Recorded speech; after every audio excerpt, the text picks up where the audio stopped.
What's some crazy, stupid, unsolicited advice people have given you about your medical condition? Oh, I've wanted to make this video for a long time. In Spain, when I was dealing with my mostly IC diagnosis, one urologist 1 week said I just needed to drink more water, that would dilute whatever was irritating my bladder and that would be fine. The next week, another urologist told me, "Oh, you're peeing too much, you have urinary frequency and urgency, just drink less water."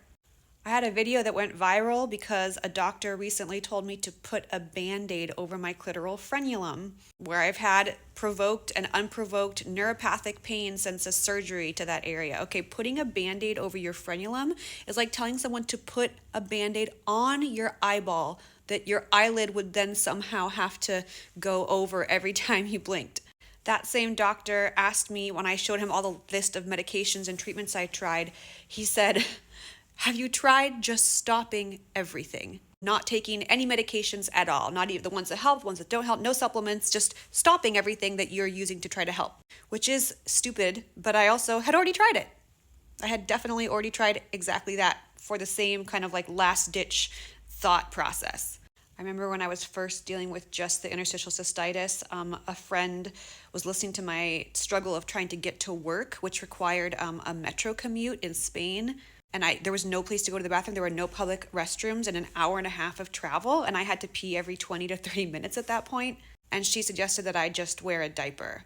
Like, aside from the mortification and the fact that I don't have incontinence, it's physiologically very difficult and psychologically to consciously urinate when you're seated in a public place with a diaper on. Your brain, you have decades of societal conditioning to not empty your bladder in public. I had another well-intentioned friend give me a Go Girl, which was like a travel portable standing urinal that you like put on your crotch that kind of helps you have a stream of urine that goes out. And again, like that's kind of a thoughtful gift and it's kind of a good idea. However, it doesn't work with nature. Our pelvic floor muscles for females, for both urinating and defecating, we need to be in a squatted position, preferably with our knees up. That's why you have inventions like the squatty potty. That naturally relaxes the pelvic floor and allows you to fully empty your bowels and bladder. It can be very difficult and actually really bad for you to try to empty in less of a squat position. And for me, it was impossible. When I was suffering from chronic recurring yeast for almost a year, which was very disturbing on top of subsequent problems that it then was causing, I had a doctor tell me I just needed to drink a glass of wine and do Zoom happy hours with my friends. That essentially my suffering from burning and itching and symptoms of yeast, which can be quite severe and disabling. And, she was implying that I was having problems from vaginal yeast infection, not because that's an actual thing that causes a problem, but because I just wasn't relaxing and laughing and drinking enough with friends. Doctors in that time also told me to just not sweat.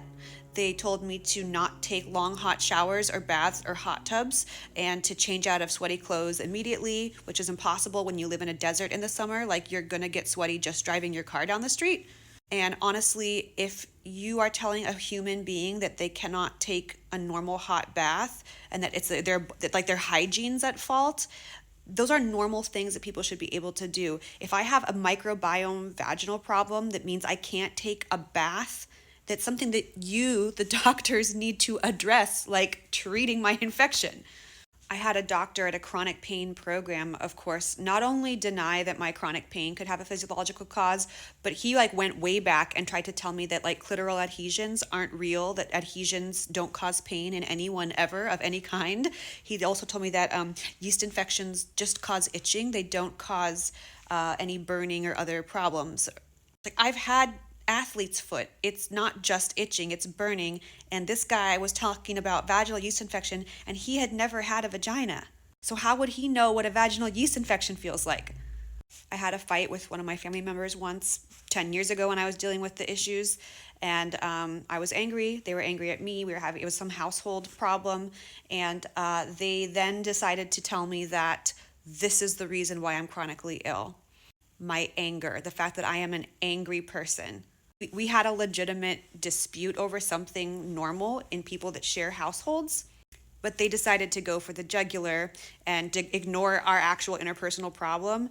And not only that, they tried to say that my chronic illness was caused by my unwarranted anger, as opposed to maybe my anger being caused by what had happened to my life, that it was completely destroyed with agonizing medical conditions that doctors were then to completely gaslighting me about.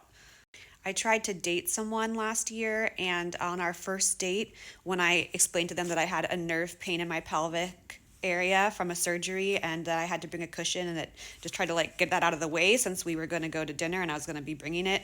And their immediate response to that was not to ask me any questions about my medical history, but to immediately ask if I'd ever heard that all physical ailments come from the mind.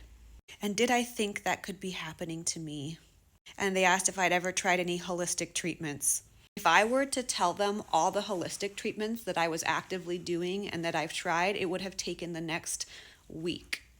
But I was just like, yes, I have. I have done that. Thank you. Thank you so much for your curiosity and interest into my experience. But no, I mean, they went right to, this is probably in your mind. I dated someone else who I told in detail eventually after we had established a lot of trust. They seemed really trustworthy. They seemed to believe me. So I told them about what had happened to me, the initial surgery, how the pain began, how it never stopped, everything I tried. And, a month or two later, they expressed to me that they were surprised because they had secretly been hoping that intimacy with them, which I had been able to tolerate and enjoy to some degree despite my pain, they had told me that they had hoped that that would cure me. This dude basically unabashedly, unashamedly just said like, oh yeah, I thought I had a magic dick that would cure you of serious medical problems that you've been dealing with for years. Like, what is wrong with people? This is why you can't talk about your chronic illness, and you especially can't talk about pelvic and genital illness, because the stigma, the idiocy that people think and respond to you with, that they then put on you, that you have to both take the hit of like, wow, this person that I thought trusted me didn't believe me at all if they thought that my real medical problems could be magically cured by sex with them. You then have to formulate a response to that. You have to try to not go nuclear and scream and cry. You have to try to, I think you may have misunderstood it, and the way you're responding doesn't make me feel good. You have to then deal with all that. I had another friend when I was telling her about how difficult it was to have my condition, because I had really hoped to have a family and a partner in life, and my mid to late 30s was my focusing time of I really got to get this figured out, and I really am actively dating, intentionally dating, and now I can't do it because I have this life-wrecking problem that affects everything, every choice that I make, and how I feel every moment. I was trying to tell her how hard that was on me to not be able to date anymore and to be single and alone. And her response was, well, can't you just deal with the pain? Can't you just grin and bear it like the rest of us? If a person is telling you that they had genital surgery that left them with so much pain that they can now not sit in order to drive themselves to things they really want to do jobs they really love, do things they really enjoy, have autonomy, do you really think that they're just like the rest of us? When I told another family member that I was feeling extremely like suicidal a couple years ago because of all of this, they told me to go to therapy. They didn't ask if I was already in therapy, which of course I was. So I told them I'm already in therapy. And they said, well, maybe you should find a better therapist.